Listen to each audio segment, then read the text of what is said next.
Hello and welcome, Pocket Watch here, and it's about time for another episode of Fata Morgana, and we are going to continue with short stories. So yeah, let's just go with the next one, the Ghost of the Rose Manor. I assume it's going to be either about Mate or about Morgana, because both can be considered ghosts, and both been in the Rose Manor back then, so we'll see. But what it's going to be about. The Ghost of the Rose Manor. Hi there, ladies and gents, and everything in between. I'm your run-of-the-mill landscape painting, but you can call me Mr. Canvas. Okay, it's going to be about Georges? Wait, what? Today I'd like to talk about my time with the Rhodes family. Back in the time of Hades Rhodes, I hung in the first floor drawing room. Wow. The old man was rather fond of me, if I'd say so myself. That was the only piece of art left in the house. When I bought it, he liked to tell everyone. But once the big troublemaker of the painter showed up, and his work started to fill the house, things got a little desirable for me there. He was a trend chaser, and that didn't really suit my style. So before long, I got moved off to out of the windowway corridor where I was subjected to some horrible mistreatment. I tremble in my frame, thinking about what that smarmy little child in her girlish frilly dress did to me that day. Okay, of whom do I speak, you ask? Well, why, my great and terrible nemesis, the young Nelly Rhodes, of course, yeah. Her brow furrowed on her lips burst, the small one glowered at me for a few moments before saying, I've always hated this painting, it's so dreadfully old-fashioned. God damn it. Can you believe the gall of this girl? She then leaped at me off the wall and said, no one's going to miss this hideous thing anyway. Jesus. I consider myself to have a pretty good handle of my wits, but you can bet I was sweating like a pig over here, trying to throw me away, her trying to throw me away. Which is when Nelly let out a little squeak and dropped me to the floor. Oh, it's all wet and gross. Oh, dearest Mel, I need your help. What is wrong with her? God damn it, Nelly. We're so terrible. After a few moments howling to herself, Nelly scrambled up, leaving me all alone with no way to get up.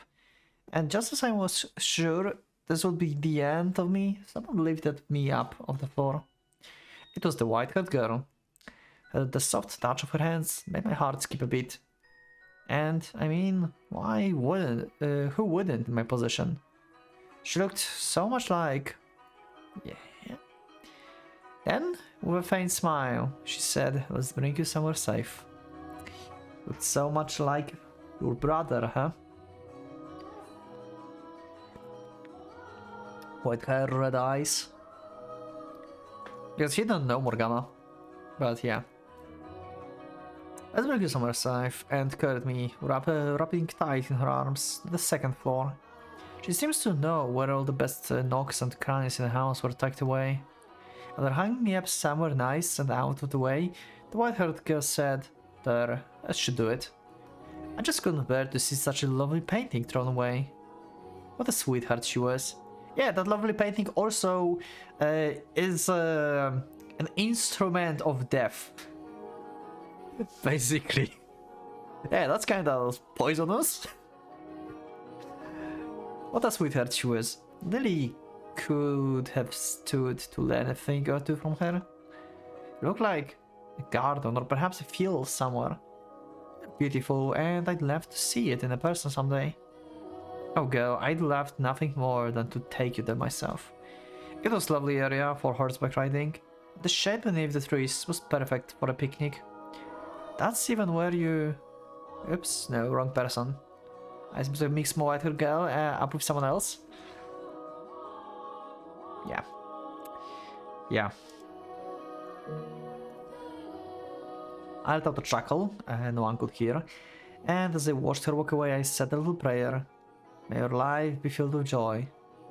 He hadn't been allowed to have that much, so I hope at least she, a spitting image, could.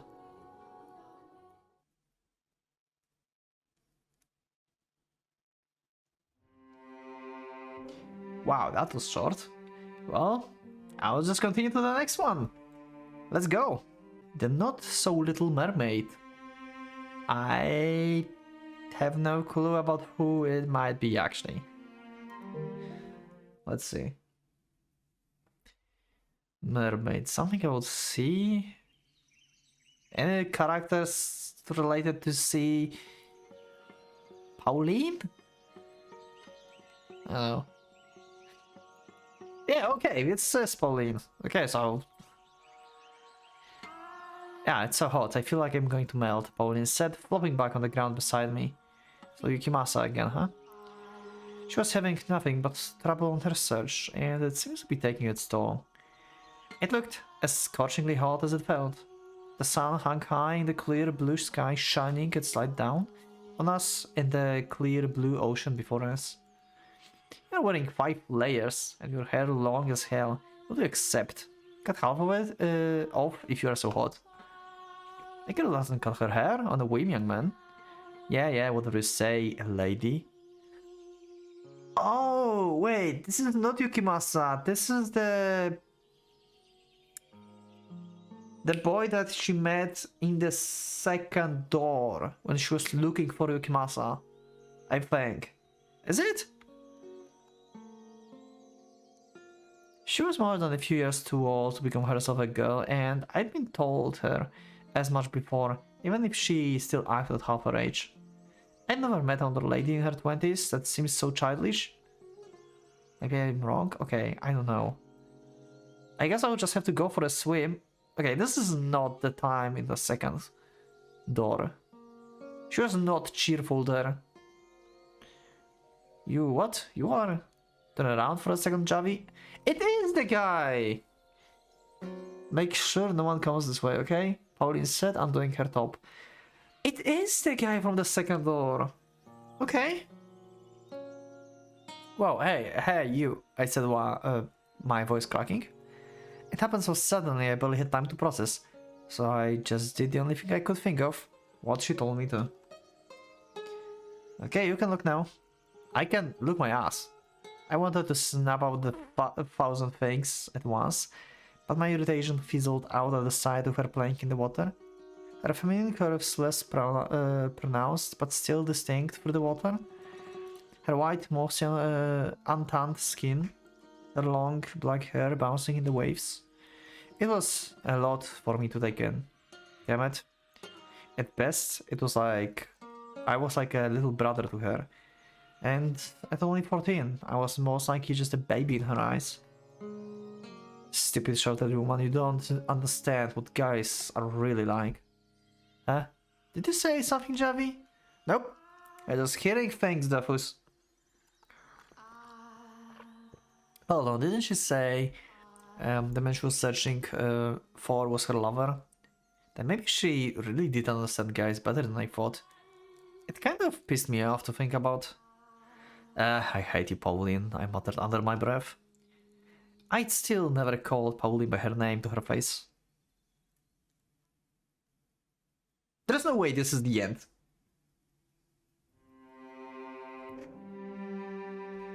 You know what, maybe I will actually keep this like as a single episode, I don't know. On to the next one, or maybe I'm going to upload 3-minute episodes, I mean, why not? The Maid and the Beast. Okay, now we are going to actually into the second door.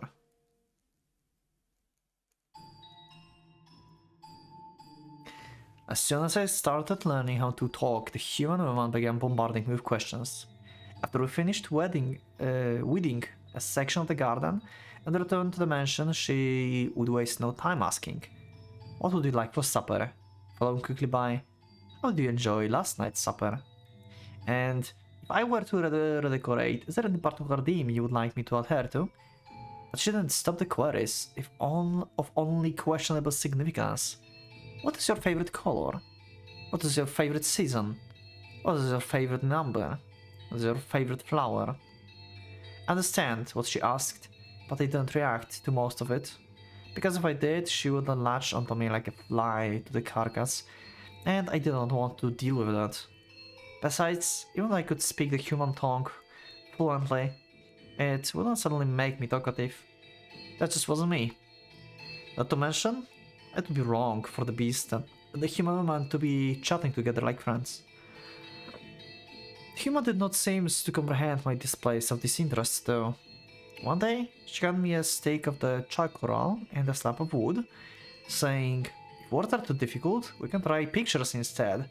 Wow, this is already better communication than Jink and Kana in Christmas Tina. This is something I was telling them to do like from the fucking very beginning.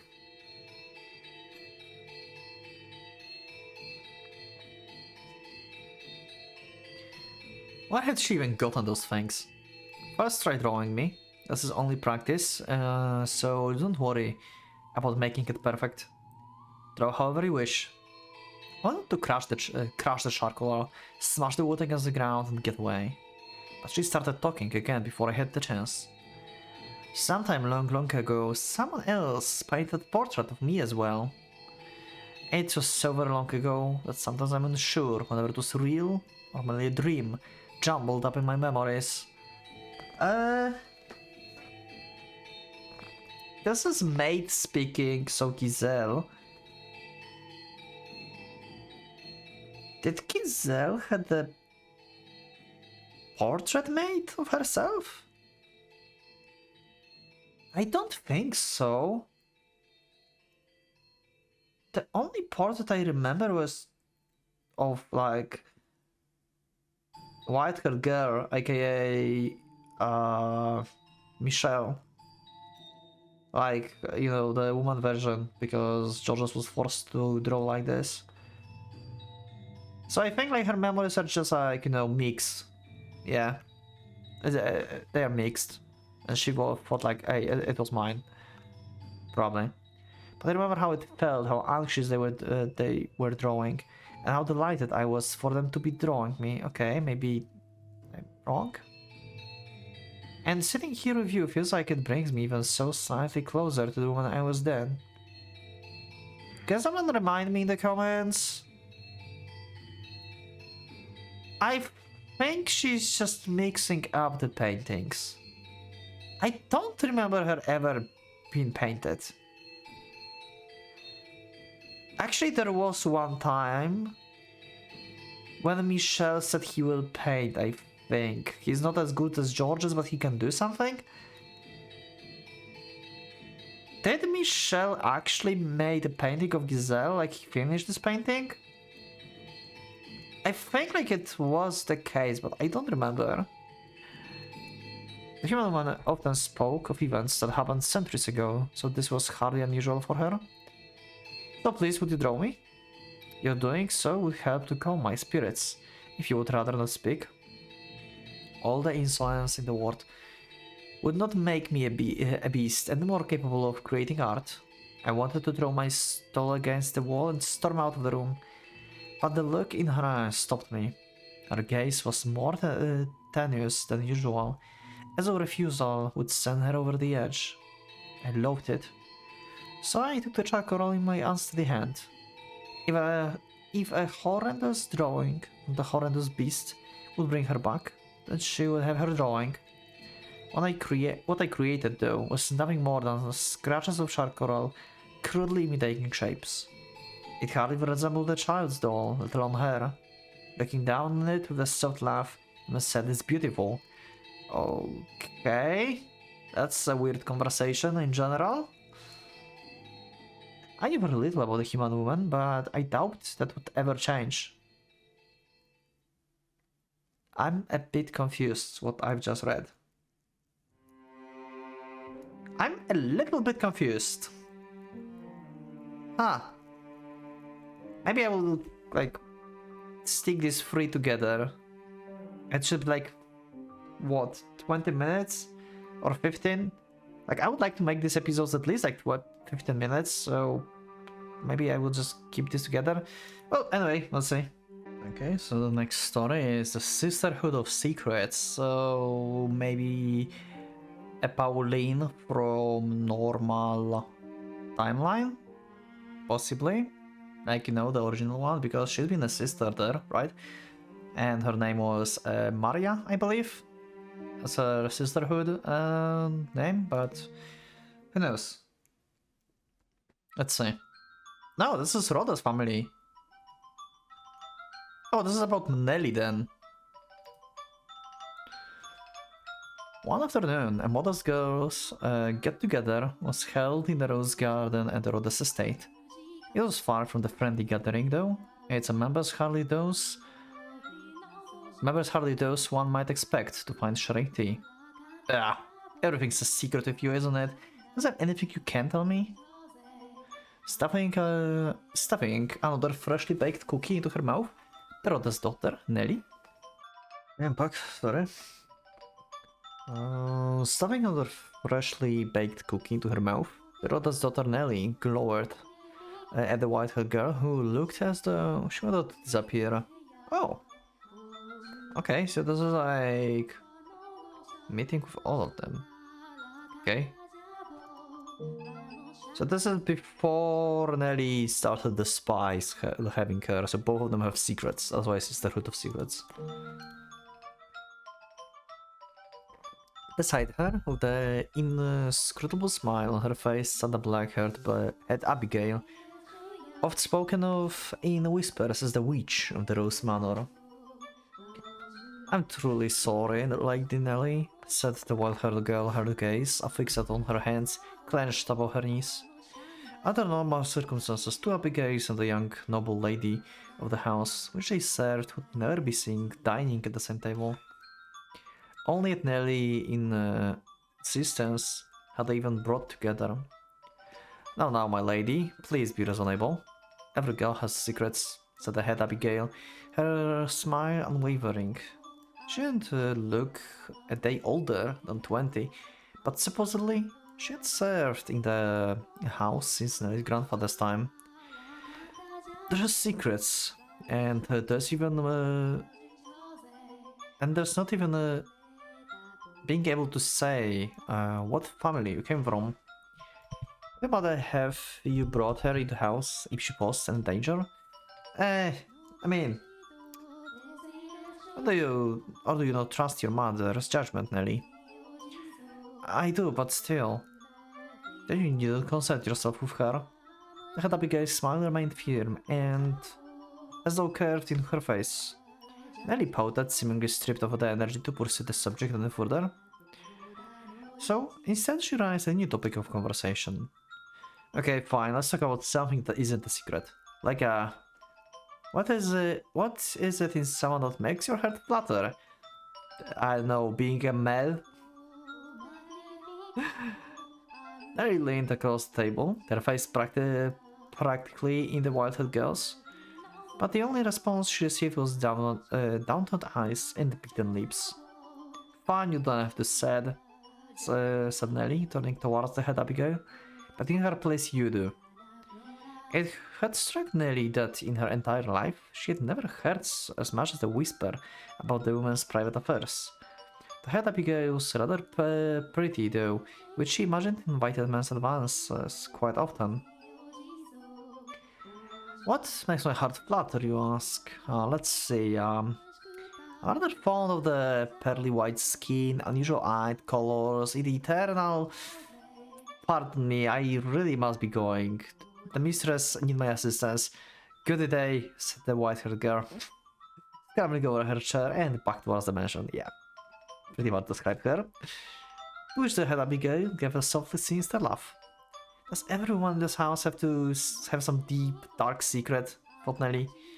And would not be long before she realized she too could count herself among them. Yeah, you're kind of obsessed with Mel. I don't think that's a secret. Okay. Cup of kindness. A cup of kindness. I have no clue what it might be. Jacopo?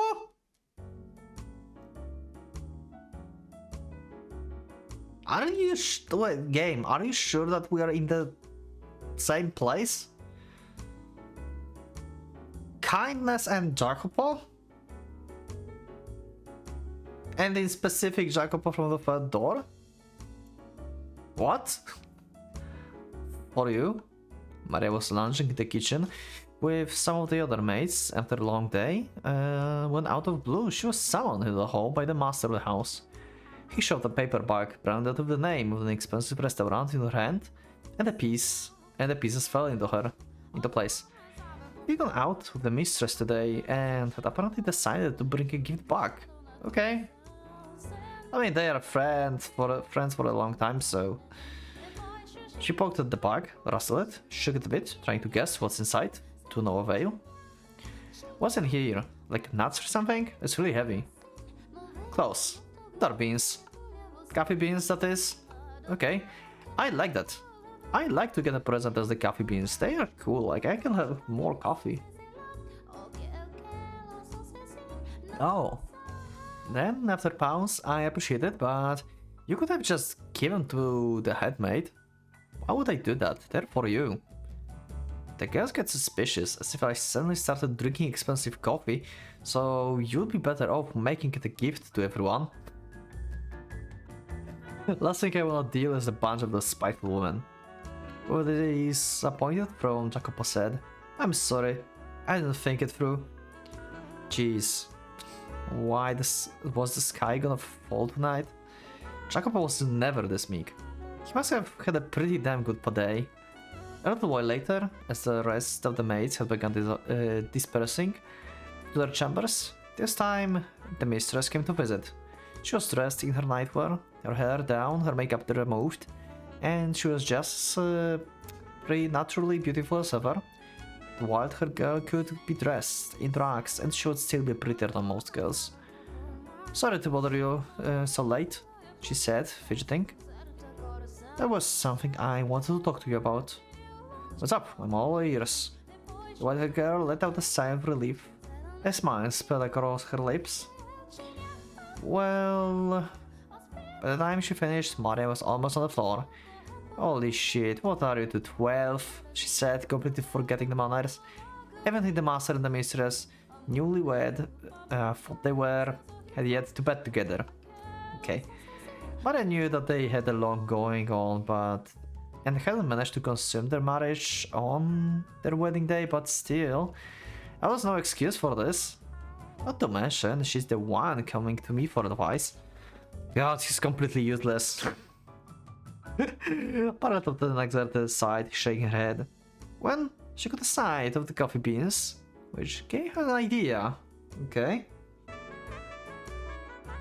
Alright, how about this? I'll make you this great cup of coffee and you take that, and... A smirk spread across Maria's face as she imagined the look on Jacopo's the next morning. Are you like planning to like add some aphrodisiac or something to the coffee, or like, oh my god. Oh, this was gonna be good. The storm which would one day befall them was but a speck on the horizon, their hearts still free of darkness. Or maybe she wanted to poison this and kill Whitehead girl, so Jacopo is just like miserable in the morning, you know? Maybe that was the case. Oh, we have only 2 more, because I don't have these. So, you know what? Maybe actually I will do 1 episode with all of this together. It might be actually the case. I don't know how long these 2 are going to be, but since I cannot do 7th layer and Erasmus, then this will wait for the short stories later after I finish everything. So yeah, let us continue, I guess.